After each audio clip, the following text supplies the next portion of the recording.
Ленар Зинатуллин в прошлом борец, а ныне тренер и судья. За частотой поединков следит на районных и республиканских соревнованиях. Часто бывает в качестве тренера участников состязаний.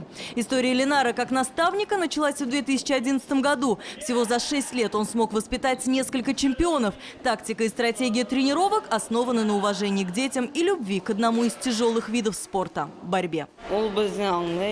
Он нас понимает, учит нас бороться и никогда не сдаваться. Ленара Равиловича я знаю давно. Он для меня как родной брат. Могу и секреты ему рассказать, и советы попросить.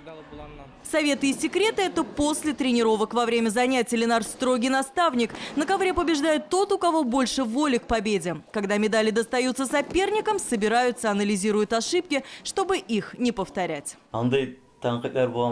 Конечно, сложно воспринимать критику, расстраиваешься, но снова приходишь в спортзал, видишь глаза борцов и вновь просыпается желание работать, не сдаваться.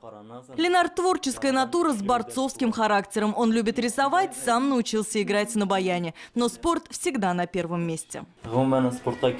Если говорить о спорте в целом, если нужен инвентарь, автобусы для выезда на соревнования, руководство района нам всегда помогают по мере возможности. А это уже лицо нашего района, особое отношение к спорту. Ленар мужественный, творческий, а еще очень романтичный. Год назад он женился, тогда за предложением руки и сердца следил весь район.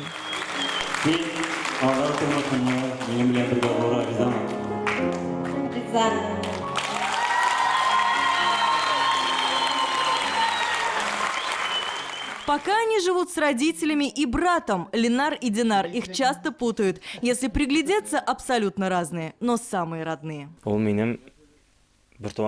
Это моя родная кровь, самый близкий человек.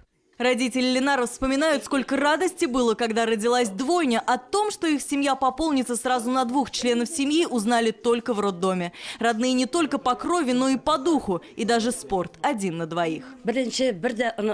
Никогда не забуду, было им по 5 лет. На Сабантуй вышли оба бороться, силы равны у обоих. Плачут, но не сдаются. Тогда просила кого-нибудь сдаться, но так и не побороли друг друга.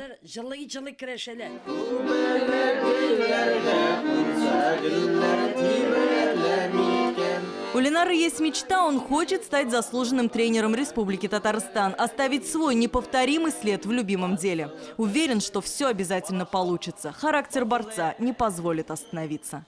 Алия Хайрудинова, Фаниль Мухарлямов, Биктау ТВ.